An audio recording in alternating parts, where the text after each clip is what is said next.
एक प्रार्थना करते हैं, फिर हम वचन की तरफ चलेंगे। परमेश्वर पिता, हम आपका धन्यवाद करते हैं।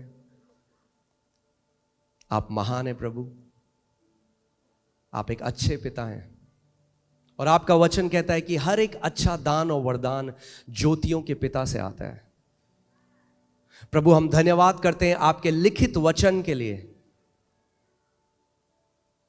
और हम धन्यवाद करते हैं आपकी उस महान पवित्र आत्मा के लिए जो सत्य का आत्मा है और हमें सारे सत्य में लिए चलता है। प्रभु, आज होने दे कि तेरे वचन का प्रकाशन तेरे लोगों के ऊपर प्रकट हो। प्रभु, होने दे कि आज वो उन बातों को देखें जो उन्होंने आज तक नहीं देखी और उस प्रकाशन को अपना बना लें। प्रभु, मैं धन्यवाद करता हूं उस अभिषेक के लिए जो इस जगह में है, जो मेरे ऊपर है, जिसके द्वारा प्रभु आज का वचन जब बोला जाता है तो प्रभु वो सटीकता से लोगों के हृदय तक उतरे और 100 गुना फल लेकर आए। प्रभु यीशु के नाम में आमीन। आप जानते हैं आपकी जो रियलिटी है, आपकी जो वास्तविकता है, वो आज तक आई है आपके 5 सेंसेस से, यानी आपकी 5 ज्ञानेंद्रियों से।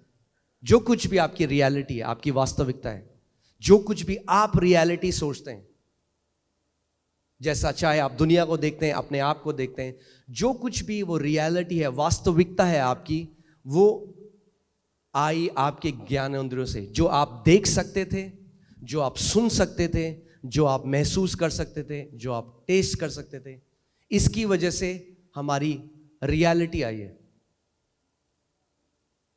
और क्योंकि हम लोगों ने शरीर में जन्म लिया तो शरीर की ज्ञानेंद्रियों से हमने क्या है, एक शारीरिक वास्तविकता को जाना। मगर दिक्कत यह होती है कि जब हम आत्मा से जन्म लेते हैं, यूहन्ना 3 में प्रभु यीशु मसीह ने कहा जो शरीर से जन्मा है वो क्या है, शारीरिक, और जो आत्मा से जन्मा है वो आत्मिक है। मगर जब हम आत्मा से जन्म ले लेते हैं उसके बाद भी हमारी रियलिटी शारीरिक ही रहती है। हम आत्मा से जन्म तो ले लेते हैं, हम कलीसिया आते हैं, पवित्र आत्मा का वरदान पाते हैं, अन्य भाषा में प्रार्थना करते हैं, मगर फिर भी हमारी जो वास्तविकता है वो प्रमुख तरीके से वही है जो हमारा शरीर, जो हमारी आंखें हमें बताती हैं, जो हमारा शरीर हमें बताता है। और आप जानते हैं परमेश्वर का वचन कहता है कि जो कार्नल है, यानी हिंदी बाइबल में लिखा है शारीरिक है, यानी जो अपनी ज्ञानेंद्रियों के चलाए चलता है, वो कभी भी परमेश्वर को प्रसन्न नहीं कर सकता। हम रोमियो की पुस्तक में इसको देखते हैं। रोमियो 8:8 में देखिए क्या लिखा है, और जो शारीरिक दशा में है वह परमेश्वर को प्रसन्न नहीं कर सकता। यहां पे जो शब्द शारीरिक है और ऊपर जब आप देखेंगे इंग्लिश बाइबल में कार्नल लिखा है। कार्नल मतलब जो सेंसेस से चलता है, जो अपने ज्ञानेंद्रियों के चलाए चलता है। यानी अगर आप अपनी ज्ञानेंद्रियों के चलाए चलते हैं तो आप परमेश्वर को प्रसन्न नहीं कर सकते। जितना मर्जी उपवास रखना है रख लो, जितनी मर्जी प्रार्थना करनी है कर लो, मगर अगर शरीर की ज्ञानेंद्रियों के द्वारा चलोगे तो परमेश्वर को प्रसन्न नहीं कर सकते। कितने लोगों को मेरी बात समझ आ रही है? तो हम जीते कैसे, आप कैसे जी रहे हैं, हम लोग जी कैसे रहे हैं? हम लोग ज्ञानेंद्रियों के द्वारा जी रहे हैं। आप कार चला के आए, कैसे चला के आए? आंखों से आपने देखा आगे गाड़ी है, ब्रेक मारा। जो जी रहे हैं हम, खाना बना उसमें नमक तेज है, कैसे पता आपको? आपने देखा किचन में नमक तेज डाला किसी ने? नहीं, आपकी जीभ ने आपको बताया। आपके घर के ऊपर से एक प्लेन गया, उसकी आवाज आई, आपने देखा प्लेन गया? नहीं, आवाज ने आपको बता दिया एक प्लेन गया।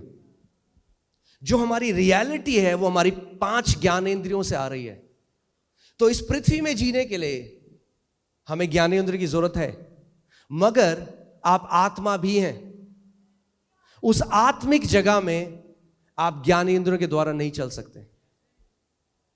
अगर आप ज्ञानेंद्रियों के द्वारा परमेश्वर के राज्य को समझने की कोशिश करोगे, आप कभी नहीं समझ सकते। उसके लिए परमेश्वर ने आपको एक छठी ज्ञानेंद्रियां दी हैं जिसको 6th सेंस बोलते हैं, और वो है विश्वास। Faith is the sixth sense.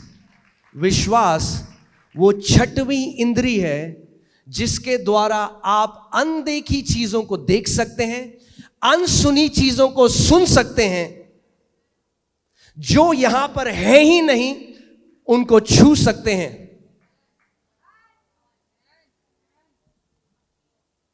Bible क्या कहती है? इब्रानी 11, विश्वास अनदेखी वस्तुओं का निश्चय है। विश्वास क्या है? विश्वास एक सिक्स्थ सेंस है, वो आत्मा का सेंस है, आपका आत्मा की ज्ञान इंद्रिय है। क्योंकि विश्वास कैसे आता है? याद है आपको? परमेश्वर ने हमें क्या दिया है? विश्वास का आत्मा। विश्वास शारीरिक नहीं है, विश्वास आत्मिक है, आत्मा से आता है।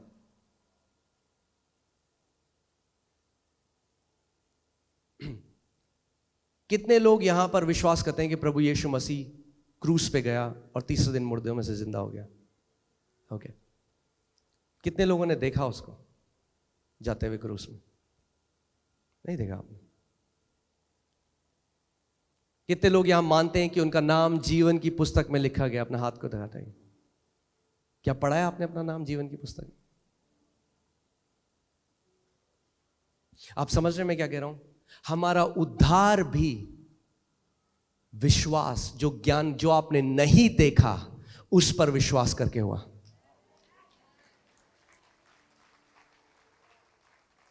और कई मसीह लोग क्या गलती करते हैं? उद्धार तो पा लेते हैं ऐसे, मगर फिर जब प्रभु में आते हैं तो फिर से शारीरिक चाल चलने लग जाते हैं, शारीरिक ज्ञान इंद्रियों के द्वारा चलने लग जाते हैं।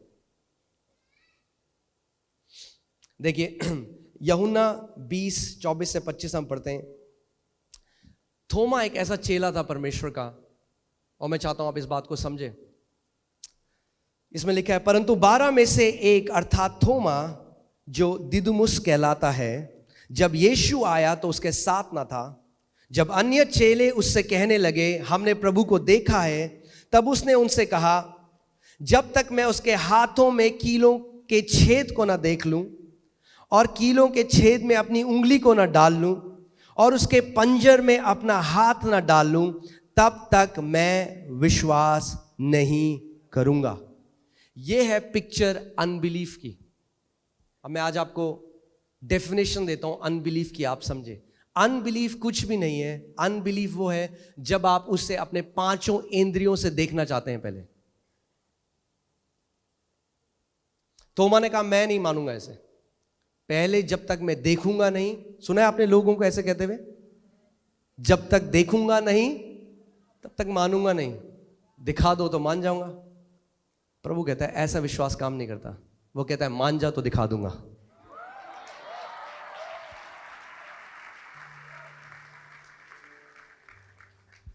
विश्वास, फेथ कैन ट्रांसेंड टाइम। विश्वास जो है, ये जो आपकी ज्ञान इंद्रिया, ये समय में पीछे जा सकता है।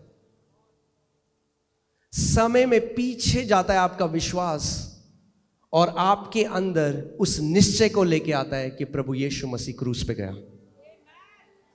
समय में पीछे जाता है। अनदेखी वस्तुओं का वो प्रमाण है।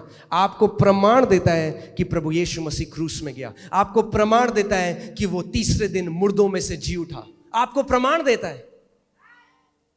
परमेश्वर का वचन हमें एक कहानी बताता है, नंबर्स गिनती की किताब 13 में, और बाइबल बताती है कि परमेश्वर ने पहले से इजरायलियों को कहा कि मैंने तुम्हें कनान का वो देश दे दिया है, मैं दे चुका हूं। ध्यान से सुनिएगा इस बात को। इसीलिए परमेश्वर की वास्तविकता और हमारी वास्तविकता अलग है।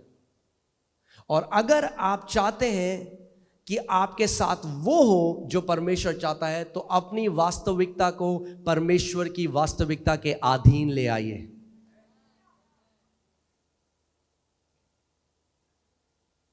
परमेश्वर का वचन कहता है कि उन्होंने बोला कि परमेश्वर ने उनको वो दे दिया, कनान का देश उनको दे दिया। और फिर मूसा ने जो है 12 जासूस वहां पे भेजे, 12 स्पाइस भेजे, 12 जासूस भेजे, जो एक रिपोर्ट लेकर आए है ना, डॉक्टर की रिपोर्ट मिलती है, बच्चों को स्कूल की रिपोर्ट मिलती है। ये जो 12 जासूस थे, ये उस कनान के देश में गए कि एक रिपोर्ट लेकर आए और इजराइल के लोगों को और मूसा को रिपोर्ट दें। और 40 दिन वहां रह के उन्होंने देखा सब कुछ। और बाइबल बताती है 10 जो उसमें जासूस थे, बाइबल कहती है वो ईविल रिपोर्ट लेकर आए, एक विकेड रिपोर्ट लेके आए।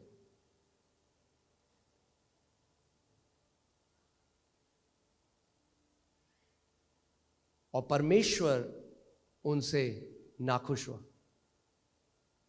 अब जो रिपोर्ट वो लेकर आए उसमें कोई गाली गलौच नहीं था, उसमें कोई गंदी बात नहीं थी।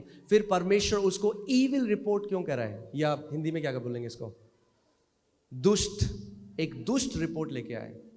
तो नकारात्मक नहीं, वो दुष्ट है। परमेश्वर की नजर में वो दुष्ट रिपोर्ट थी, वो ईविल रिपोर्ट थी। जबकि उन्होंने कुछ भी ऐसा गलत नहीं बोला, पर उनकी रिपोर्ट किस पे थी, अपनी ज्ञानेंद्रियों में। उन्होंने कहा ये जो दानव है वहां पर इतने लंबे और चौड़े हैं, हम तो इनके सामने टिड्डी जैसे हैं। वो भूल गए परमेश्वर ने क्या कहा था। वो अपनी ज्ञानेंद्रियों की तरह चलने लग गए, और जब वापस आए तो एक ईविल रिपोर्ट दी। और बाइबल कहती है परमेश्वर बहुत अप्रसन्न हुआ उनसे। वो गए और जब उन्होंने ईविल रिपोर्ट दी, पूरे इजराइलियों ने उनकी रिपोर्ट पे विश्वास किया। अब ध्यान से सुनिएगा, हर एक व्यक्ति जो शारीरिक है नेगेटिव रिपोर्ट जल्दी मानता है पॉजिटिव रिपोर्ट के। एक कहावत है इंग्लिश में, उसमें लिखा है जब सत्य जो है कपड़े ही बदल रहा हो जाने के लिए, जो झूठी खबर है वो पूरी दुनिया घूम के आ जाती है।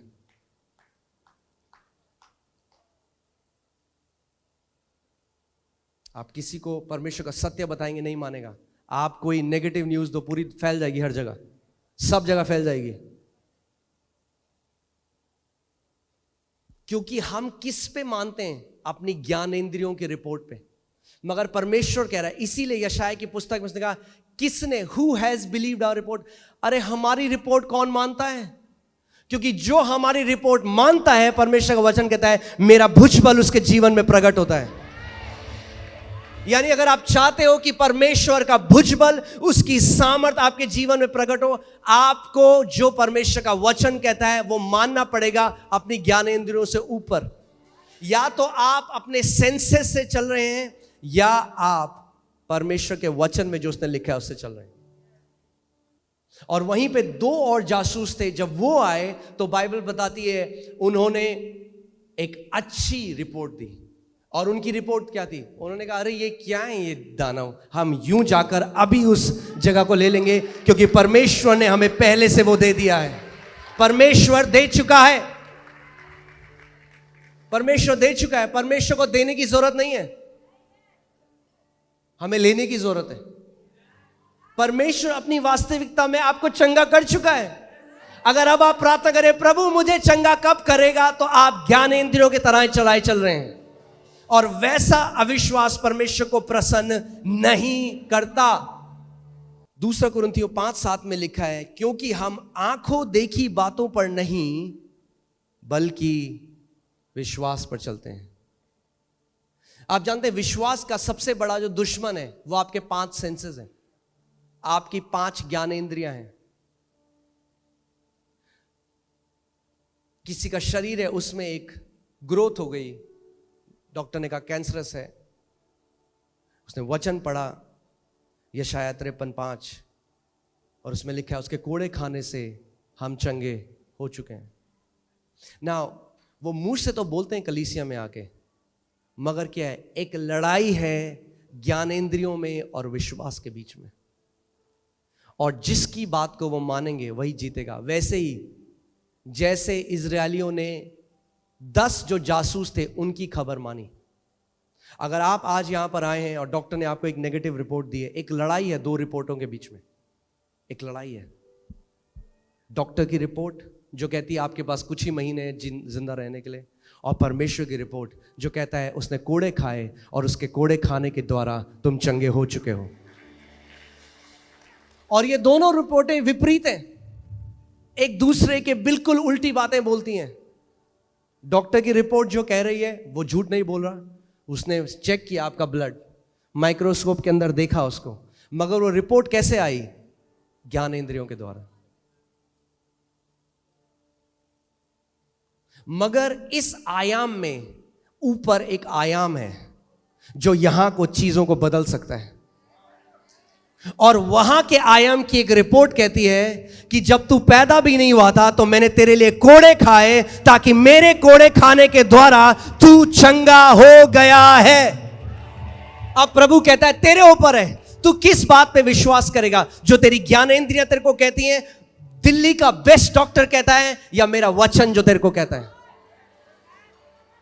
हर समय हमारे पास एक चॉइस है, निर्णय करना है कि हम शारीरिक जो हमारी आंखों ने देखा, जो कानों ने सुना, क्या हम उस पर विश्वास करेंगे, या जो परमेश्वर के वचन बोलता है उस पर विश्वास करेंगे? इसीलिए बाइबल कहती है शरीर पर मन लगाना मृत्यु को लेकर आता है। कहते कहां किया प्रभु ने हमें? अगर प्रभु ने किया होता तो ट्यूमर क्यों है? सो हम सत्य को कैसे आंकरें? अपनी ज्ञान इंद्रियों के द्वारा।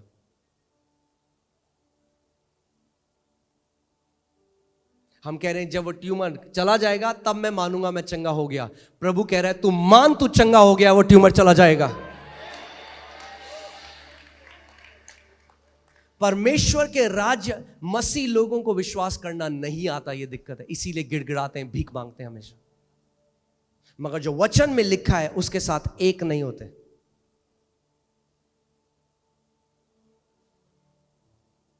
उसका वचन कहता है believe and you will see the glory of God. मान ले, प्रतीति कर ले जो मैं कहता हूं, और तू मेरी महिमा को देखेगा।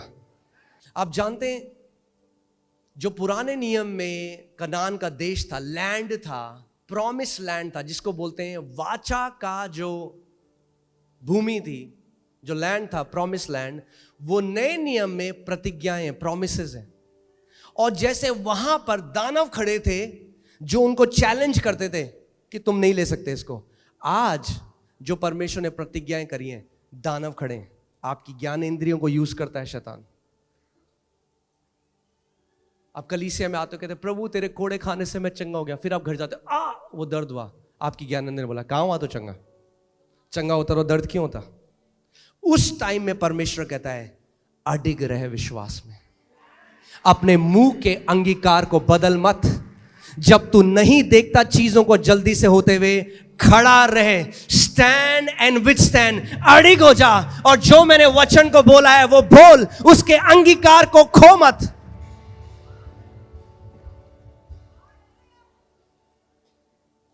कितने मसीह लोग आप जानते हैं उनको क्या चाहिए? वो जादू चाह रहे हैं, जादू। राज्य में कोई जादू नहीं है, आबराकडाबरा नहीं करता परमेश्वर ऐसे।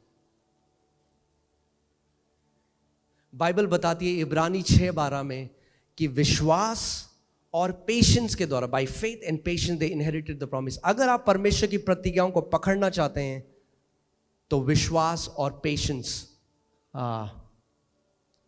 धीरज, विश्वास और धीरज, यानी जब आपने किसी बात को मान लिया कि परमेश्वर का जो वचन कहता है, अब खड़े हो जाओ। जब तक वो प्रकट ना हो अपने मुंह के अंगीकार को बदलो मत।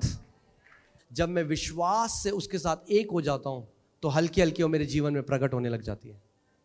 और कितने मसीह ऐसे हैं जो परमेश्वर के राज्य में तो आ गए, मगर उनकी वास्तविकता आज भी डिफाइंड है उनके सेंसेस के द्वारा।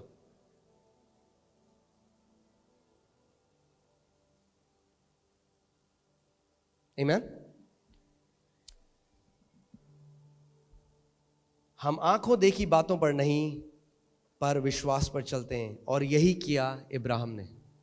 इसीलिए वो विश्वास का पिता कहलाता है, यानी विश्वास का एग्जाम्पल कहलाता है। अगर आपको विश्वास सीखना है तो इब्राहिम से सीखिए। इसीलिए कई बार सबसे रिपोर्ट जो है, जो यहाँ पे डॉक्टर की रिपोर्ट है, जो पृथ्वी पे जो एक्सपर्ट की रिपोर्ट है, वो खड़ी हो जाती है एक जायंट की तरह, उस दानव की तरह जो आपको मॉक करती है, आपका मजाक उड़ाती है। कहाँ है तेरा प्रभु? तेरा प्रभु रिपोर्ट में तो यह है, रिपोर्ट तो कह रहा है भैया कैंसर बढ़ गया। कहाँ है तेरा प्रभु? मॉक करता है।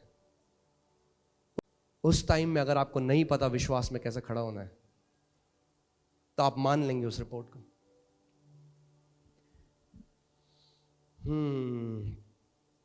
अब्राहम ने क्या किया? अब्राहम ने विश्वास को अपनी ज्ञान इंद्रियों के ऊपर रखा, इसीलिए विश्वास का पिता कहलाता है, इसीलिए हमारा उदाहरण बन गया। और उसके जीवन के द्वारा आप सीख सकते हो कि विश्वास कैसे कार्य करता है। रोमियो 4:19 में लिखा है, वह जो 100 वर्ष का था अपने मरे हुए से शरीर और सारा के गर्भ की मरी हुई सी दशा जानकर भी विश्वास में निर्बल ना हुआ। इंग्लिश बाइबल ज्यादा अच्छा कहती है, वो कहती है he did not consider his own body, यानी उसने अपने शरीर पर ध्यान नहीं लगाया। शरीर के रूप से वो डेड था, इम्पॉसिबल था। जो प्रभु उससे कह रहा था शारीरिक तरीके से वो इम्पॉसिबल था। परमेश्वर ने कहा मैं तुझे जातियों का पिता बनाऊंगा। 100 साल का हो चुका है। अगर अपना शरीर से पूछे, शरीर क्या बन सकता हूं मैं पिता? शरीर कहेगा इम्पॉसिबल, तू नहीं बन सकता। पर शरीर से नहीं पूछा उसने, ये कह रही है बाइबल। उसने अपने शरीर से नहीं पूछा। कई बार प्रभु कहता है मैं तुझे ये बनाऊंगा या मैं तुझे ये मिनिस्ट्री दूंगा, ये बिजनेस। सो आप सबसे पहले बैंक अकाउंट को देते हैं। हाँ जी बैंक अकाउंट जी हो सकता है, बैंक भूल जा, नहीं हो सकता। आपका बैंक अकाउंट नहीं आपको बताएगा, आपका शरीर आपको नहीं बताएगा। हम क्या करते हैं, जो परमेश्वर हमें बोलता है उसके बाद हम उसे शारीरिक तरीके से टटोलते हैं, क्या ये चीज है संभव? और अगर शारीरिक रूप में आपको लगता है कि संभव है तो आप मान लेते हो। मगर परमेश्वर चाहता है कि जो उसने आपको बोला है आप अपनी ज्ञानेंद्रियों के ऊपर उसको रखें और उसको मान लें। तो आज मैं आपको रोमियो 4:20 लगाइए। अब्राहम एक तरीके से विश्वास में बलवंत हो गया और आप और मैं भी हो सकते हैं। और ना अविश्वासी होकर परमेश्वर की प्रतिज्ञा पर संदेह किया। बाइबल, इंग्लिश बाइबल कहती है he did not become weak in faith consider, यानी वो बाइबल कहती है कि वो विश्वास में कमजोर ना पड़ा अपने शारीरिक दशा को देखकर। आप कलीसिया आए, आपने कहा आज प्रभु मुझे चंगा करेगा, आपके लिए प्रतिज्ञा हुई, एक वचन निकला, आपने उसको ग्रहण किया, आप घर गए खुश हो गए, मैं चंगा हो गया हूं प्रभु। आप घर गए, फिर से वो दर्द आया और आप उस प्रतिज्ञा पे संदेह करने लगे। आपने कहा शायद प्रभु ने नहीं किया, शायद उस टाइम हो सकता है कि उस टाइम, लोग कहते हैं उस टाइम हमें आराम लगा था।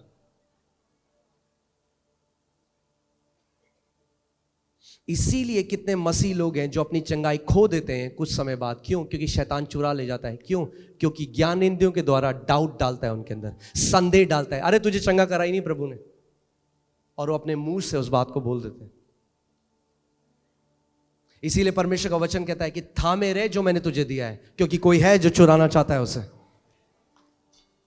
सो बाइबल बता रही है जब प्रभु ने अब्राहम को बोला, आज हमारे पास उदाहरण है अब्राहम, उसके पास कोई उदाहरण नहीं था, कोई बाइबल नहीं थी उसके पास।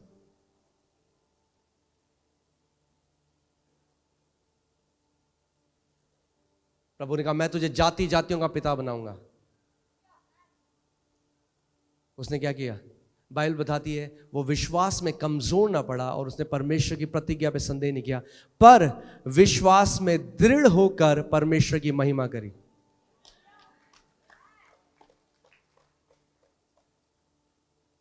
यानी जब परमेश्वर आपको कोई प्रतिज्ञा दे और आप घर जाएं और आपको वो ना दिखाई दे और शैतान डाउट डालने की कोशिश करे, जब अपना पूरा ध्यान उस समय प्रभु को लगाओ, बोलो प्रभु तू सच्चा है, तेरा वादा सच्चा है, तेरी प्रतिज्ञा सच्ची है। यीशु तूने कहा स्वर्ग और पृथ्वी टल जाएगा पर तेरे मुख से निकले हुए वचन का एक बिंदु भी ना टलेगा। अगर तूने कहा है प्रभु तो मैं इसको मानता हूं, तेरी सारी प्रतिज्ञा हाँ और आमीन के साथ पूरी होती है।